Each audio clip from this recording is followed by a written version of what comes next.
अस्सलामुअलैकुम फ्रेंड्स। आज की इस वीडियो में मैं आपको बताऊंगा कि ये जो हमने जो मूली पहले लगाई थी वो मूली कैसे मैंने ग्रो की थी। और ये देखें, मूली को लगाने के लिए मैंने सिर्फ़ और सिर्फ ये पेन और ये पेंसिल से मैं आपको बताऊंगा, क्योंकि कुछ स्टेप्स मेरे पास नहीं है। मैंने रिकॉर्ड किए थे मगर कहीं गुम हो चुके हैं और एक बीच में बना नहीं था।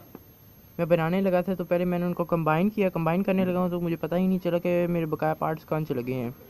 तो फ्रेंड्स, बगैर टाइम ज़ाया कि मैं आपको बता देता हूँ कि मैंने कैसे तैयार किया था। तो चलिए शुरू करते हैं। फ्रेंड्स, ये देखें, हमारी जो मूली थी वो मैंने तकरीबन लगाई थी जब 12 दिन बाद एक यूं कलर के शूट्स निकले। ये देखें,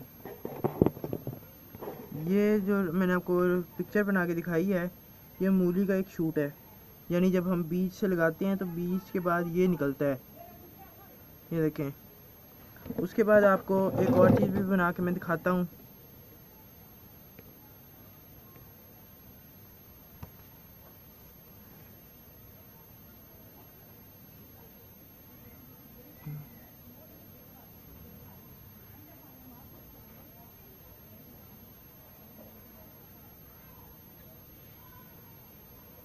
अब देखें दोस्तों, यहाँ पर 2 ट्रू लीव्स आ गए हैं और इसकी टहनी लंबी हो गई है। टहनी लंबी होने के बाद मैंने इसे यूँ किया था कि इसे थोड़ा सा ट्रांसप्लांट कर दिया था।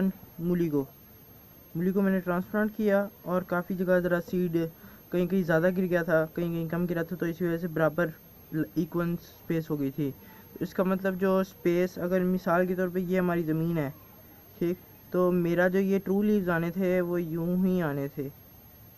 और ये जो आप टहनी देख रहे हैं, ये वाला हिस्सा, ये वाला हिस्सा इसके अंदर ये इस तरह गड़ गया था और ये अपनी रूट्स इस तरह क्रिएट करना शुरू कर दिया था इसने। इसके साथ रूट्स भी थी, तो आहिस्ता आहिस्ता ये नीचे होना शुरू हो जाएगा। उसके बाद हमारी जो मूली है, अब मैं आपको बाद में आखिरी ये टाइम मैं बता दूंगा कि ये किस तरह मैंने तैयार किया था। ये देखें, अब ये सारा काम भी हो गया। उसके बाद हमने यहाँ पे लगानी है, मूली को मूली को लगाया। उसके बाद ये मेरे ख्याल में, ये मैं आपको ज़मीन में बताता हूँ कि मूली प्रेजेंट किस तरह होती है। ये देखिए, एक स्टेज आता है कि इसके एक टहनी निकलती है, उसके ऊपर इस तरह पत्ता बनता है। ये छोटा सा इसका गुल जिस पर छोटा सा पत्ता निकल रहा है, ये देखें, कुछ इसके साइड पे भी पत्ते होते हैं। ठीक इस तरह की वो ग्रोथ निकालता है जिस तरह ये मैं आपको बता रहा हूँ। इसके बाद कुछ ऐसी हैं, ये जो टहनी होती है ये आहिस्ता आहिस्ता थोड़ी डबल साइज़ में हो जाती है। ठीक, ये मैं आपको बताऊंगा कौन सा स्टेज होता है कि ये इसमें तैयार हो जाती है मूली। उसके बाद ये काम ख़त्म हो गया। उसके बाद हम इसे डालते हैं फर्टिलाइज़र। अगर हम इसे फर्टिलाइज़र डालेंगे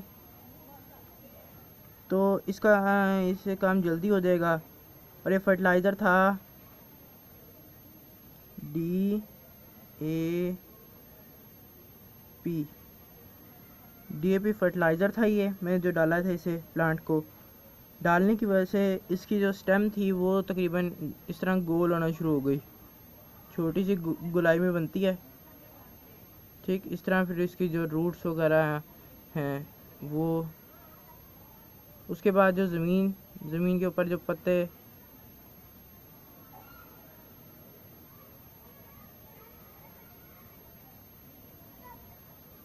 देखें, DAP डालने की वजह से ये असर हो गया है। अब एक टाइम आएगा ये ज़मीन को फाड़ देगा, ये यूं इसका रूट बॉल यहाँ तक आ जाएगा।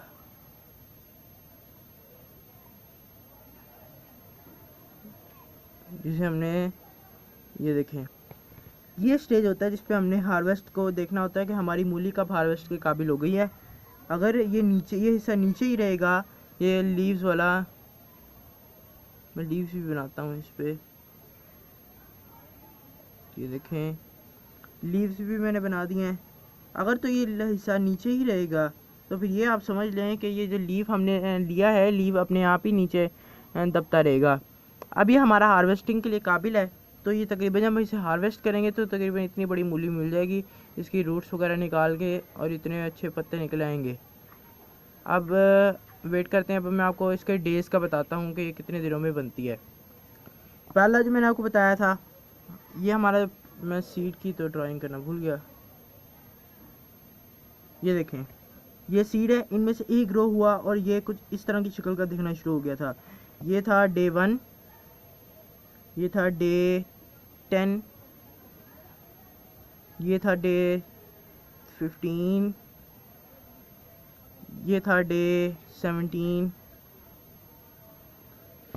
ये था डे 25, ये था डे 30 और ये रहा था डे 45। ये डे 45 दिनों के अंदर यानी ये तैयार हो जाती है। 45 दिनों के अंदर इसका लाइफ साइकिल ख़त्म हो जाता है। मैंने आपको सीड लगाने का तरीका तो बताया था, लेकिन अब मैं आपको इसका तमाम व्यू भी बताऊंगा। मिसाल के तौर पे मैंने जो आपको ये ट्रांसप्लांटिंग वाला कॉन्सेप्ट नहीं समझाया, ट्रांसप्लांटिंग वाला कॉन्सेप्ट मैंने इसी वजह से किया। ये देखें, मेरे पास ये क्रेट है, ये जहाँ डॉट्स में लगाता जा रहा हूँ, यहाँ कुछ है पौधे लगे हुए हैं, कहीं ज़्यादा करीब लगे हुए हैं, कहीं फासला, कहीं लगे ही नहीं हुए। ये देखें, कहीं कहीं तो ग्रो ही नहीं हुए। तो मेरा मकसद सिर्फ यही था कि मैं इनको भी कंप्लीट ही कर लूँ। मैंने कंप्लीट कर लिया और ये देखें, मैंने इनको जब ट्रांसप्लांट किया तो ये कुछ यूँ दिख रहे थे, इस तरह की फॉर्म में। अब बताएं किस में जल्दी मूली बनेगी, इसमें बनेगी कि इसमें बनेगी? मुझे अपना कमेंट में ज़रूर बताइएगा और इसका भी बता दीजिएगा कि ये इसमें बनेगी कि नहीं प्लीज़। तो अब मेरा आपको ये समझाने का मकसद तो कंप्लीट हो चुका है। अब मैं आपको बताता हूँ कि मेरे पास जो प्रैक्टिकली मूली तैयार हो रही हैं उनका क्या हाल है। चलें वहीं चलते हैं। ये देखें, मैंने जो आपको बस स्टेजेस बता दी हैं पहले ही। मैं ज़रा कैमरा स्टैंड नीचे कर लूँ क्योंकि उस टाइम मैं ज़रा हाई लेवल के ऊपर था। ये देखें जी, ये देखें, मैं आपको दिखा रहा था कि मूली बनेगी कि नहीं बनेगी, वो भी मैं आपको दिखाता हूँ। ये देखें, छोटी सी मूली। मैंने आपको पहले स्टेज में बताया था कि इस स्टेज पे हमें फर्टिलाइज़र देंगे तो जल्दी निकल आएगी। ठीक, अभी ज़रा धूप निकली है, मैं भी धूप में ही बैठा हुआ हूँ। सर्दियों की धूप बड़ी मुझे मज़ेदार भी लगती है और इंसानों के लिए बेनिफिशियल भी होती है, और जब इन पे ओस हल्की हल्की पड़ती है तो बहुत अच्छा लगता है। लेकिन काफ़ी अच्छी रूट फूलना शुरू हो गई थी, कोई इतनी मामूली रूट नहीं थी। चलें, हो गया हमारा काम भी, तो चलें चलते हैं। ओके फ्रेंड्स, इतनी तो मैंने आपको बता दिया है। अब मैं आपको बताऊंगा कि कौन सा स्टेज होता है जिस पे हमारा निकल आता है। ये देखें, ये देखें, ये जो आप स्टेज देख रहे हैं ना, ये रेड रेड से यहाँ पर, ये वो स्टेज है जिस पे हम फर्टिलाइज़र इनको देते हैं। और ये वो स्टेज है, ये तकरीबन अब 45 दिनों की हो गई है और इसमें अब इंशाल्लाह मूलियाँ भी बनना शुरू हो जाएंगी और मैं इसको हार्वेस्ट भी करूँगा और आपके साथ भी शेयर करूँगा। ओके फ्रेंड्स, मिलते हैं अब अगले पार्ट में।